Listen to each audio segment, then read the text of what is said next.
মেঘনা ও মাতলার সমাগম, বিস্তীর্ণ ম্যানগ্রোভ অরণ্য, পশু পাখি, রয়্যাল বেঙ্গল টাইগার, খাওয়া দাওয়া, প্রাকৃতিক সৌন্দর্য সব কিছু মিলেই পশ্চিমবঙ্গের সুন্দরবন হয়ে উঠেছে এক অন্যতম পর্যটন কেন্দ্র, যা মানুষের মনে এক অন্যরকমই উদ্দীপনা জাগায়। আজকের সুন্দরবনের এই দ্বিতীয় পর্বে আমরা ঘুরে দেখব সুন্দরবনের নানা পর্যটন কেন্দ্র। তাই জন্য সম্পূর্ণ ভিডিওটা দেখার অনুরোধ রইল। সুন্দরবনে আমাদের দ্বিতীয় দিন, আর আমরা সকালবেলা উঠে একেবারে রেডি হয়ে গিয়েছি। এটা হচ্ছে আমাদের হোটেল, এবং হোটেল থেকে এখন আমরা বেরিয়ে যাচ্ছি। Back to my channel to another blog. So এটা হচ্ছে সেকেন্ড পার্ট, আর আজকেরই হচ্ছে মেন ব্লগ হতে চলেছে। একটা বিশাল বড় ব্লগ, অনেক কিছু দেখতে চলেছি, তো দেখতে হবে, তাই জন্য পুরো ভিডিওটা একদম শেষ পর্যন্ত। আর এখন আমি যাচ্ছি, আমরা হোটেল থেকে বেরিয়ে পড়েছি, আর এখন আমরা হোটেল থেকে কিন্তু চলে যাচ্ছি ডাইরেক্ট পাখিরালয় যে ফেরিঘাট আছে সেখানেই কিন্তু আমাদের যে মা নাচিন্দা বোট আছে, সেখানে করেই কিন্তু আমরা আজকে যে সুন্দরবনের পর্যটন কেন্দ্রগুলো আছে সেগুলো কিন্তু আমরা ঘুরে দেখব। তো ওই জন্য আমরা জলদি এগিয়ে যাচ্ছি। আর এই হচ্ছে আমাদের সামনে মা নাচিন্দা বোট, যেটা এখন আসছে, যেখানে করেই কিন্তু আজকে আমরা সমস্ত জায়গাগুলো ঘুরে দেখব এবং খাওয়া দাওয়া এবং সব কিছুই হবে। তো আমরা ওই জন্য এখন দাঁড়িয়ে গেছি। উঠেই কিন্তু আমরা ওপরে চলে এসেছি, আর এখন আমরা চেয়ার ধরে বসে পড়েছি। তো আমাদের অলরেডি চা বিস্কিট দেওয়া শুরু হয়ে গেছে।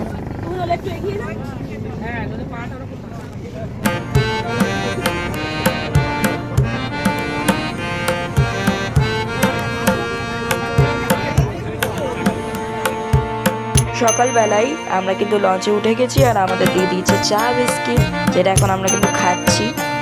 আর আমরা কিন্তু দেখতে দেখতে চলে এসেছি আমাদের প্রথম গন্তব্যে।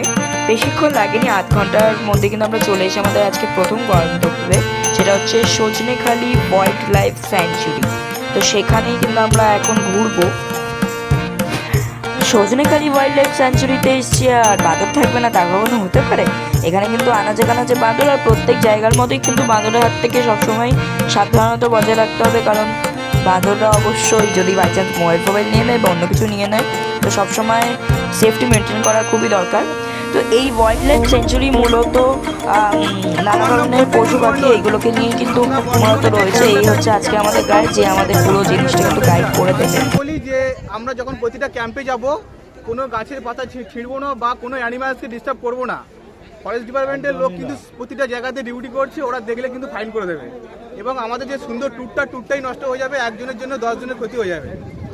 আর যেহেতু আমরা যখন জঙ্গলের ভিতরে যাব, এখন এই সাইডটা দিয়ে নেট জাল দিয়ে ঘেরা আছে, আমরা জঙ্গলের ভিতরে যখন ঢুকবো তখন সবাইকে খেয়াল রাখতে হবে, কিছু যদি দেখতে পাই গ্রুপে সবাই যেন দেখতে পাই। কোনো চিৎকার গল্প করতে থাকলে কিন্তু কিছু দেখতে পাবো না। যেহেতু এখানকার অ্যানিমালসরা একটাই কথা বলছে, তোমরা যতই অ্যানিমালস দেখার চেষ্টা করো না কেন, আমি যতক্ষণ না বাইরে আসছি তোমরা দেখতে পাবে না। কেননা ওরা থাকে জঙ্গলের ভিতরে, আমরা যাবো জাস্ট জঙ্গলে একটা সাইড থেকে, ওরা বাইরে আসলেই তবেই দেখতে পাবো। আর এখানে দেখার ভিতরে আছে এই যে পিছনে যে পুকুরটাতে আছে একটা বিরল প্রজাতির কচ্ছপ। আর এই যে যেটা নেট জাল দিয়ে ঘেরা, ওটা হচ্ছে এই কচ্ছপদের ব্রিডিং সেন্টার। একটা সময় এটার নাম্বার 12টা ছিল ইন্ডিয়া পার্টে। এটা বিলুপ্তর পথে একটা বিরল প্রজাতির কচ্ছপ, যেটা সাধারণত 20 থেকে 25 বছর বাঁচে, এবং মেয়েরা সাইজে বড় হয় এবং ছেলেরা সাইজে ছোট হয়। এবং মেয়েদের মুখটা হয় সাদা এবং ছেলেদের মুখটা হয় কালো, যেটা ডেমো ওখানে আছে, এবং মুখগুলো উপরে বাঁধলে আমরা দেখতে পাবো। এবং ব্রিডিং সেন্টারটা করা আছে একটাই কারণে, যে এদের নম্বরটা বাড়ানোর জন্য, যে 30 ডিগ্রি সেলসিয়াসে নিচে গেলে মেয়ে হবে এবং 30 ডিগ্রি সেলসিয়াসের উপরে গেলে ছেলে হবে। সেটা ডিপার্টমেন্ট নির্ভর করতে, মানে ডিপার্টমেন্ট চাইলে বানাতে পারে আর কি, যার জন্য ব্রিডিং সেন্টারটা করা আছে কচ্ছপে। আর এখানে দেখার ভিতরে একটা ওয়াচ টাওয়ার আছে, যেটা জঙ্গলের ভিউ দেখা যাবে। ওয়াইল্ড লাইফ কিন্তু কোনোদিন এত গ্যাঞ্জামে থাকবে না, জাস্ট জঙ্গলের ভিউটা দূর পর্যন্ত দেখা যাবে। একটা সুন্দরী গাছ আছে, একটা ক্রোকোডাইল পন্ড আছে। কুমিরটা উপরে উঠলে আমরা দেখবো। তারপরে একটা গেট, এই গেটে আর আসবো না, কিন্তু সামনের গেট থেকে এক্সিট গেটে বোটে যাব। আর আজকের আমাদের গ্রুপের নাম হবে নাচিন্দা, ঠিক আছে? সবাইকে মনে রাখতে হবে আমাদের বোটের নামটা নাচিন্দা, কেননা প্রতিটা ক্যাম্পে ঠিক এরকমই ভিড় হবে। এবার সব জায়গাতে বোটের নাম ধরে ডাকবে যে নাচিন্দা, বোটে যারা আছেন চলে আসবে। এই সজনেখালি যে ওয়াইল্ড লাইফ স্যাঞ্চুরি আছে, এর মধ্যে যে এই যে দেখতে পাচ্ছি এই যে লেক বা পুকুর টাইপের কাটা আছে, এখানে কিন্তু রয়েছে একটা বিরল প্রজাতির কচ্ছপ, যা কিন্তু মূলত এখানে বেরোয়নি আপাতত। এখানে তো ওই জন্য আমরা ওখান থেকে চলে এসেছি। আর এখানে রয়েছে সব কচ্ছপদের যে ব্রিডিং সেন্টারের মধ্যে যে ছেলে এবং মেয়েদের যে সাইজ তার একটা নমুনা কিন্তু এখানে দেওয়া আছে ইন আ মডেল বেস। এখানে কিন্তু রয়েছে রিয়েল কচ্ছপ, একটা ডেমো হিসাবে কিন্তু এখানে রয়েছে। যেই কচ্ছপটা কিন্তু সামনে থেকে দেখতে একদমই অন্যরকম, তো সেটাই কিন্তু আমরা এখন এখানে দেখছি এবং এখানে কিন্তু প্রচুর মানুষের ভিড় হয়েছে এবং যতটা পারছি সেটাই দেখানোর চেষ্টা করছি।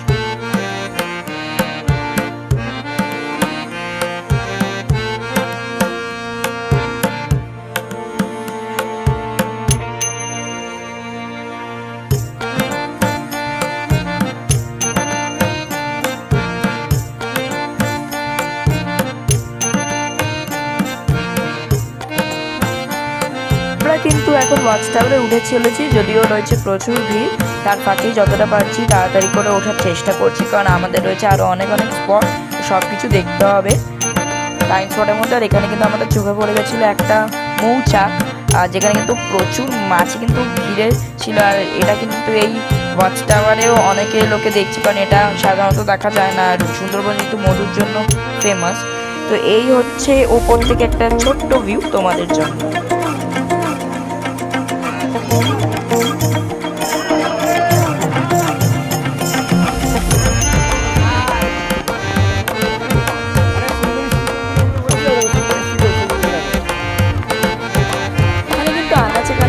অনেক বোট, যার মাধ্যমে কিন্তু আমরা সুন্দরবনের নানান ম্যানগ্রোভ জাতীয় যে প্রজাতি বা যে শিকড় সব কিছু কিন্তু আমরা দেখতে পাচ্ছি। এছাড়া ছিল অনেক গাছ আর ডিফারেন্ট টাইপের যে গাছ প্রজাতি।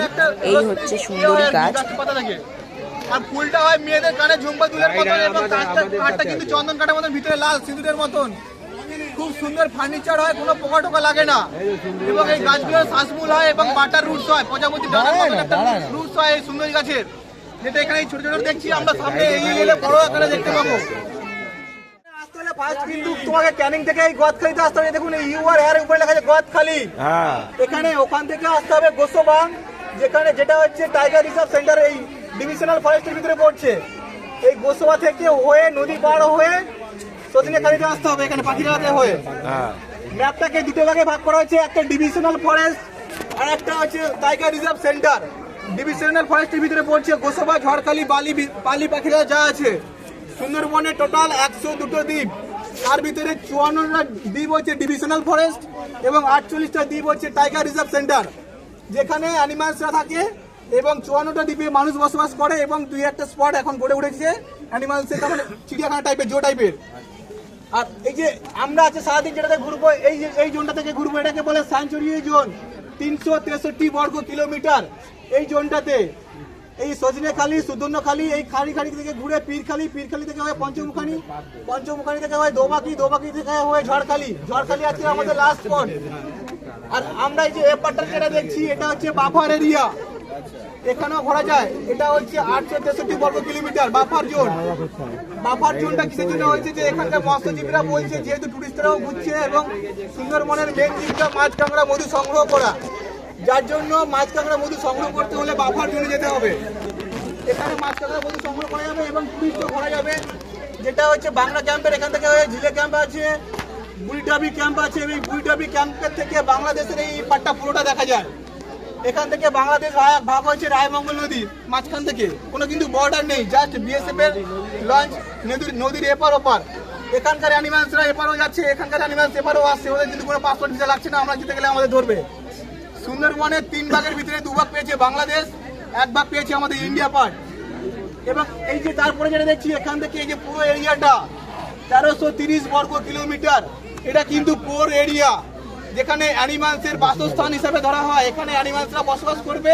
অ্যানিমালস কিন্তু সব জায়গাতেই আছে, কিন্তু তাদের জন্য একটা নির্দিষ্ট জায়গা করে দেওয়া হয়েছে কোর এরিয়া। এটাই এখানে একটা স্পট করা যায় নেতি ধপানি, যেখানে মনসা মঙ্গলে 400 বছরের পুরনো একটা মন্দির আছে এবং নেতির একটা ঘাট আছে। এবং এরকম না বনবীর মন্দির তো আছেই। মনসা মঙ্গলের যে কাব্যগ্রন্থ 400 করে মনসা, 400 বছরের পুরনো মন্দির এবং নেতির একটা ঘাট, নেতি ধপানি, এই স্পটটা একটার মতো স্পট করা যায়। ওখানে সুন্দরবনের ম্যাপের ব্যাপারে বিস্তারিত জেনে এখন আমরা এখান থেকে এগিয়ে চলেছি। আর এখানে দেখতে পাচ্ছ যে শ্বাসমূল ঠেসমূল যেগুলো উঠে গেছে দেখতে পাচ্ছ, এত উঁচু উঁচু বড় আকারে, যেটা দেখালাম সুন্দরী গাছের জন্য, যে এই যে রুটগুলো যেগুলো নিচে অক্সিজেনের অভাবে যেগুলো উঠে যায় ওপরে, সেইগুলো কিন্তু এখানে বড় আকারে কত দেখতেই পাচ্ছ, বিশাল। নাম হচ্ছে গুমটি নদী এবং এই সাইডে যেটা বেরিয়ে গেছে এটা হচ্ছে গোমর নদী।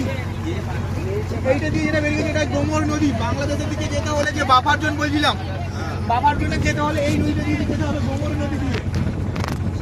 তারপর যে বুইটাবলি ঝিঙেখালি যে ক্যাম্পগুলো আছে এটা দিয়ে দিলে দেখা যায় ঝিঙেখালি বুইটাবলি এই ক্যাম্পটাই। দুটো নদীর মাঝবর্তী এলাকা দিয়ে এখন আমরা এগিয়ে চলেছি সজনেখালি ঘুরে এবারে সুধন্যখালির দিকে। তার মাঝখানেই আমাদের দিয়ে দিল আজকের এই টিফিন, যাতে ছিল রাধাবল্লভী চানা ঠিক নয়, এটা হচ্ছে ডাল, আর ছিল মোয়া। এখন কিন্তু বেশ ভালো একটা ওয়েদার রয়েছে এবং এই প্রাকৃতিক সৌন্দর্য উপভোগ করতে করতে সুন্দরী গাছ ও ম্যানগ্রোভ অরণ্যের মাঝখান দিয়ে আমরা কিন্তু এখন এগিয়ে চলেছি।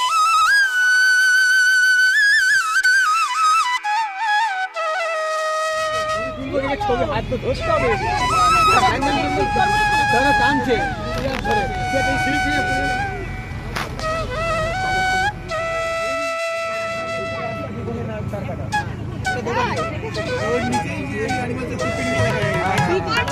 সজনেখালি থেকে কিন্তু আমরা এখন চলে এসেছি সুদর্ণখালি, এবং সুদর্ণখালির তে এখন আমরা নেমে গেছি। আর দেখতেই পাচ্ছি এখানে কিন্তু একটা রয়েছে ওয়াটার সাবমেরিন, যেটা কিন্তু একটা ধ্বংসাবশেষে পড়ে আছে। সুদর্ণখালি যে এতে মানে যে মূল গার্ডেন, এখানে কিন্তু মূলত ডিফারেন্ট টাইপ অফ যে গাছ এবং সুন্দরী গাছের যে ডিফারেন্ট জিনিস সেগুলোর ওপরে কিন্তু বেস করা।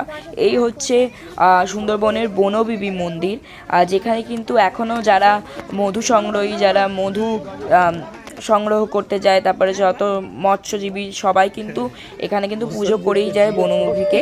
আর তার একটা অন্য ধরনের কাহিনী আছে, সেটা আমরা শুনবো একটু পরে।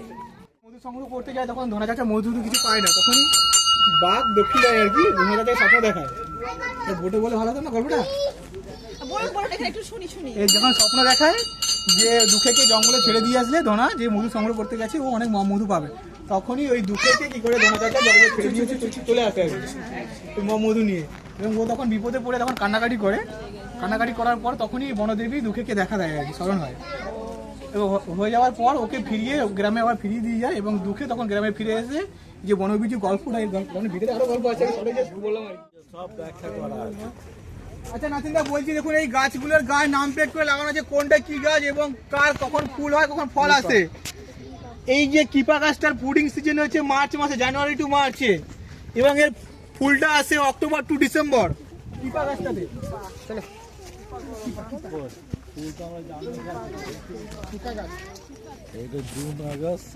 কাঁকড়া গাছের ফুল, কাঁকড়া গাছটার নাম করানো হয়েছে এই যে একটা লাল কাঁকড়া দোবাকি নিচে ব্রিজের নিচে দেখা যায়, বা ছোট ছোট লাল কাঁকড়া যার সাধারণত একটা করে দাঁড়া হয়, এবং ও কাঁকড়াগুলোকে ইঞ্জিনিয়ারিং কাঁকড়াও বলে।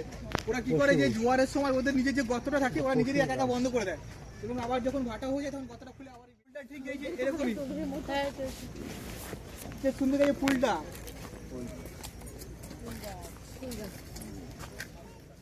গাছগুলোকে চলমান গাছও বলা হয়, কারণ এরা কি করে এদের এই যে ফেসমূলগুলো এই জলের দিকে বাড়ি বাড়ি এগিয়ে যায়, যার জন্য গাছগুলোকে চলমান গাছ বলা হয়।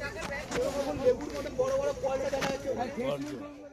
গর্জন, গেওয়া, পশুর, কাঁকড়া, আরও অনেক ধরনের কিন্তু ম্যানগ্রোভ অরণ্যের মানে নানান প্রজাতির গাছ দেখলাম। তাদের বিশেষত কমন সিজন, ফ্লাওয়ারিং সিজন, তারপরে ফ্রুট সিজন, সব কিছু মানে ফলের সময় ফল কখন হয়, ফুল কখন হয়, তারপরে কোন সময় এর উৎপাদন ভালো হয়, সব কিছুই কিন্তু আমাদের কিন্তু এই গাইড বলে দিল, যতটা পারলাম দেখালাম।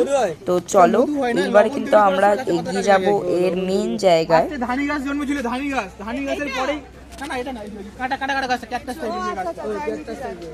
তার মানে ফার্স্টে ধানি গাছ জন্মেছিল, ধানি গাছের পরেই হরগজা গাছটা জন্মেছিল, হরগজা, যেটা দিয়ে মানে সুন্দরবনে যে ম্যানগ্রোভ আছে সবগুলো বলা যেতে পারে এক একটা কিন্তু ভেষজ উদ্ভিদ টাইপের কাজ করে, যারা আয়ুর্বেদিক কাজ বাজ করে কোনো না কোনো গাছের। তার মানে যেরকম এই হরগজা গাছটা দিয়ে হচ্ছে জ্বরের ওষুধ তৈরি হয়, তার আয়ুর্বেদিক হিসাবে, যেটা তার মানে বেটে পাতাটা মাথায় লাগালে সব গাছের বৈশিষ্ট্য দেখে এবং সব গাছে আর একবার করে জেনে নিই। কিন্তু এখন আমরা চলে এসেছি এখানকার মানে সুবর্ণখালির যে টপে বা যে যেটাকে বলা যায় ওয়াচ টাওয়ার, সেখানে।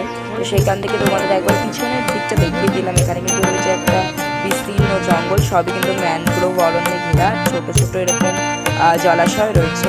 তো সুবর্ণখালি ঘুরে কিন্তু এখন আমরা আবার বোটে উঠে গেছি, আর আমাদের বোট চলছে। এবং এখানে যা প্রাকৃতিক সৌন্দর্য যা আমরা চোখে দেখেছি তা কিন্তু এই ক্যামেরায় বন্দি করলেও তার আসল যে মাধুর্যটা তা কিন্তু হয়তো পুরোপুরি প্রকাশ হচ্ছে না। যেই নানা যে শিকড় বাক্যগুলো দেখতে পাচ্ছি যেগুলো উঠে আছে, সেগুলো নানান বৈশিষ্ট্য, সেখানে গিয়ে দেখলে তবে কিন্তু বোঝা যাবে।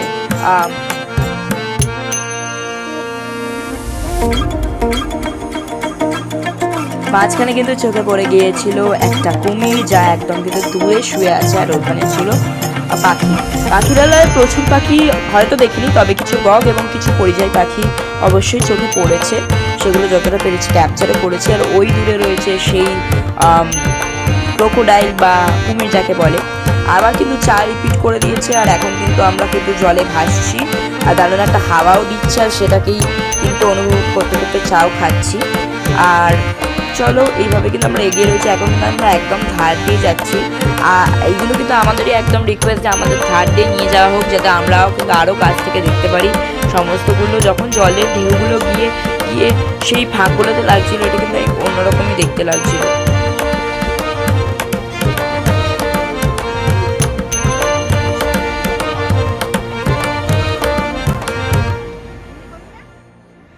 এখন আমি এখানে বসে রয়েছি, আর এখন আমরা যাচ্ছি ডোবাকির দিকে।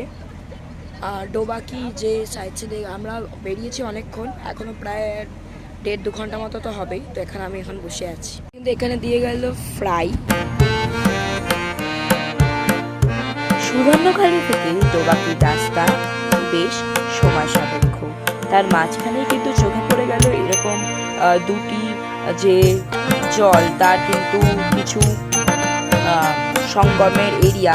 এছাড়াও চোখে পড়ে গেল কয়েকটি বদ্বীপ এবং কয়েকটা চড়া। তো সেগুলোকে দেখতে দেখতে কিন্তু আমরা এখন এগিয়ে চলেছি ডোবাকির দিকে। মাঝে খেয়ে নিয়েছিলাম চিংড়ি ফ্রাই, যেমন তোমাদের দেখিয়েছি, এবং ফাইনালি শেষ পর্যন্ত আমরা পৌঁছে গেছি ডোবাকি ক্যাম্প, যেখানে কিন্তু আমরা বন্দি এবং পশু পাখিরা খোলা।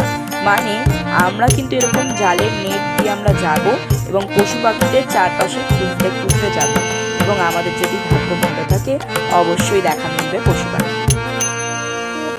বাঘের দেখা নাই বা মিলল দেখা বাঘের পায়ের ছাপ। সো বাঘের পায়ের ছাপ দেখে কিন্তু এখন আমরা এগিয়ে চলেছি। যদি সত্যি সত্যি বাঘ দেখা যায় তাহলে কিন্তু মনে আর আনন্দের শেষ থাকবে না। এখানে কিন্তু নানা বিরল প্রজাতির নানান পশু পাখি কিন্তু রয়েছে, যার পোস্টার কিন্তু মাঝে মাঝে দেওয়া হয়েছে। অনেকে কিন্তু দূরবীন নিয়েও খুঁজছে যদি দেখতে পায়। এবং ওই দূরে কিন্তু দেখা গেছে একটা হরিণ, যা দেখতে কিন্তু সবাই এখানে ভিড় জমিয়েছে। ঘুরতে ঘুরতে একদম সামনে থেকে দেখলাম এরকম একটা হরিণ, যা দেখার জন্য কিন্তু এখানে প্রচুর মানুষ ভিড় জমিয়েছিল। বাঘের দেখা যদিও পায়নি, তবুও দেখা পেয়েছি এই হরিণের।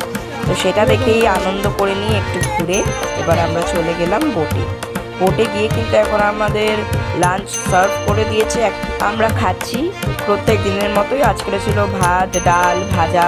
এছাড়াও আজকে কিন্তু ছিল মেনলি কাঁকড়া এবং মাছ। এছাড়াও আর একটা মাছ ছিল যতদূর, ভেটকি মাছ। তো সব কিছু ছিল, এবং তারপরে চাটনি পাঁপড় এগুলো সব ছিল, সব কিছুই আছে। তো সব কিছু এক এক করে খাবো। তো চলো এখন একটু খেয়ে নিই, আবার একটু পরে দেখা করছি। কিন্তু এখন আমরা যাচ্ছি ঝড়খালি, এবং ঝড়খালি হচ্ছে আজকে আমাদের ফাইনাল ডেস্টিনেশন। কিন্তু আমরা যতটা এসছি আমাদের ততটাই ফিরতে হবে, তাই জন্য আমাদের একটু চেষ্টা করতে হবে যাতে একটু তাড়াতাড়ি ফিরি, কারণ বেশি সময়ও হাতে নেই। আমরা ইতিমধ্যে দাঁড়িয়ে রয়েছি ঝড়খালির যে মেন টাইগার রিজার্ভ বা টাইগার রেস্কিউ সেন্টার, ওর ভিতরে আমরা যাচ্ছি এখন। এই বাঁশের সাঁকো দিয়ে চলে একটা ছোট্ট মতো ব্রিজ করা আছে, এদিকে দেখতে পাচ্ছ। আমরাও কিন্তু এইভাবেই যাচ্ছি আপাতত। এই হচ্ছে ঝড়খালির সেই টাইগার রিজার্ভ সেন্টার বা ব্যাঘ্র প্রকল্প, যেটা কিন্তু এখানে শুরু করা হয়েছিল এই বিশাল ম্যানগ্রোভ ফরেস্টের মধ্যে। তো ভিতরে একটা ছোট মতো পার্ক করা আছে, যেখানে কিন্তু আমরা টিকিট কেটে এন্ট্রি নিয়ে নেব। এবং ভিতরে কিন্তু বাঘ ছাড়াও আরও অন্যান্য পশু কিন্তু রেস্কিউ করে রাখা হয়েছে। এখানে কিন্তু বলা আছে ডিসঅ্যাডভান্টেজ অ্যাডভান্টেজ, কীগুলো করতে হবে, কী কী করবো, কী কী করবো না, সব কিছু কিন্তু পরিষ্কারভাবে রয়েছে। এই হচ্ছে সামনেই রয়েছে একটা বিশাল বড় পার্ক, এবং পার্কের কিন্তু চারদিকে কিন্তু আমাদের ঘুরে ঘুরে দেখতে হবে। এবং ঘুরলে ঘুরে কিন্তু আমরা দেখতে পাবো নানা পশু, এখানে কিন্তু বাঘের ডিফারেন্ট টাইপস, ম্যানগ্রোভসের ডিফারেন্ট টাইপস, এছাড়াও সব কিছুর লোকেশন ইন্ডিকেট করা আছে ম্যাপের মাধ্যমে। আমাদের কিন্তু আজকের প্রথম নিদর্শন মানে এই ঝড়খালি যে টাইগার রেস্কিউ সেন্টার, সেখানে হচ্ছে এই সুন্দর ময়ূরটি, যেটা দেখে কিন্তু একদম মন ভরে গেল। আমাদের জাতীয় পাখি, যা কিন্তু সামনে দেখা একটা অন্য ধরনেরই মজা। তো আমরা কিন্তু ওখানে কিন্তু দেখে খুব এনজয় করছিলাম। আমি তো বলেও দিচ্ছিলাম যে নাচ ময়ূরী নাচলে সবসময় ময়ূর দেখলেই মনে পড়ে যায় সেই গান। এছাড়াও ছিল আমাদের বাজ পাখি বা ঈগল, যেটা দেখতেই পাচ্ছ। এরপরে কিন্তু আমরা আরও এগিয়ে যাবো, ওই দিকে রয়েছে দুটো বড় বড় কুমির। তো দেখো ওই দূর থেকে আমি তোমাদের দেখাচ্ছি, ওই হচ্ছে সেই বড় বড় কুমিরগুলো, যেখানে এখন ওটা এই কুমিরগুলো শুয়ে আছে এরকম জলের ধারে। সবগুলোতে এরকম কিন্তু খাঁচাবন্দি রয়েছে।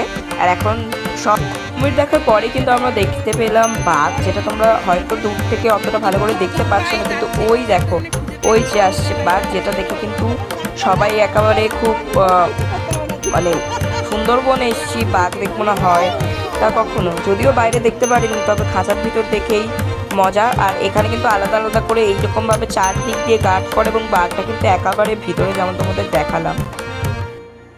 এখান থেকে কিন্তু আরও ভালো করে বাঘটা দেখা যাচ্ছে, যেমন দেখতে পাচ্ছ বাঘটা কিন্তু ওই দিকে এখন চলে যাচ্ছে। আর সেটা দেখে কিন্তু সবাই এখানে দাঁড়িয়ে পড়েছে দেখার জন্য যে বাঘটা যাচ্ছে। এখানে মোটামুটি এই বাঘটার বয়স তাও প্রায় 15 বছরের কাছাকাছি। আর এই বাঘগুলো কিন্তু এখানে অনেক দিন ধরেই রয়েছে। টোটাল দুটো বাঘ রয়েছে, ওইদিকে একটা বাঘ দেখলে এখানে আর একটা বাঘ। দুটো বাঘই কিন্তু অসুস্থ, ওই জন্য ওদের কিন্তু এখন এখানে রেখেছে। যতটা পাচ্ছে এখানে রেখে সুস্থ করার চেষ্টাও করা হচ্ছে। তো ওগুলোই চলছে আপাতত।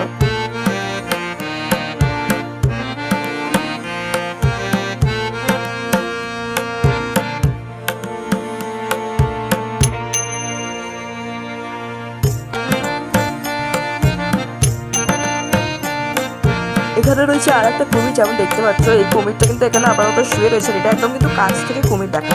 আর এই হচ্ছে সেই বড় দুটো কুমির, যেটার কথা তোমাদের আগে বলেছিলাম।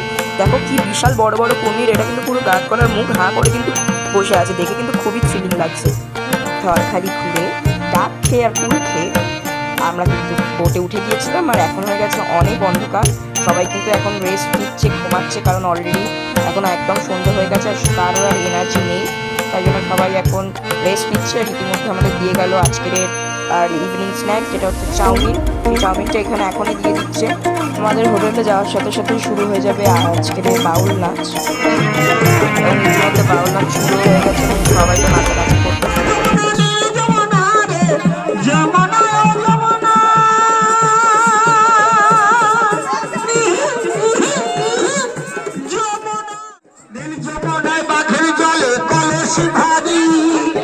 ভালোবেসে টাকা দিয়ে চলে গেল শ্বশুর বাড়ি। নীল যমুনায় বাঘের জলে কলসি ভারী, ভালোবেসে টাকা দিয়ে চলে গেল শ্বশুর পারসিতে জানবে খেজুর গাছে হাড়ি বাঁধন, খেজুর গাছে হাড়ি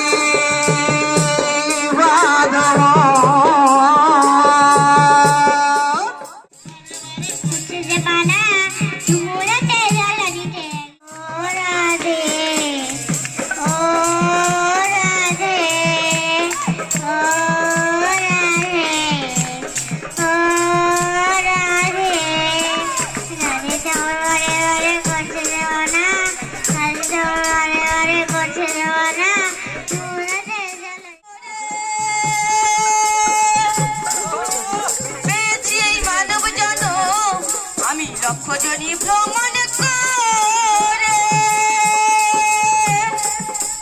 পেয়েছি এই মানব জনম, তুমি বদলে হরিবংশীধারী হৃদয় হয় না, তুমি বদলে হরিবংশীধারী হৃদয় হয় না, না না ছেড়ে দেব না তোমায়, রেগ মাথারে রাখিব ছেড়ে দেব না তোমায়, বক্ষ মাঝে রাখিব ছেড়ে দেব না, ছেড়ে দিলে সোনার গৌড় আর তো পাবো না আমি, বাউল গান শেষ। তারপরে আমাদের দিয়ে দিয়েছিল আজকের এই ডিনার, যেটা হচ্ছে ফ্রাইড রাইস চিলি চিকেন, যেটা খেয়েই কিন্তু আজকে আমরা পেট পুজো করব। এবং আজকের ভ্লগটা এখানেই শেষ করছি। পরবর্তী ভ্লগ খুব তাড়াতাড়ি আসবে, যার জন্য থাকুন স্টে টিউন।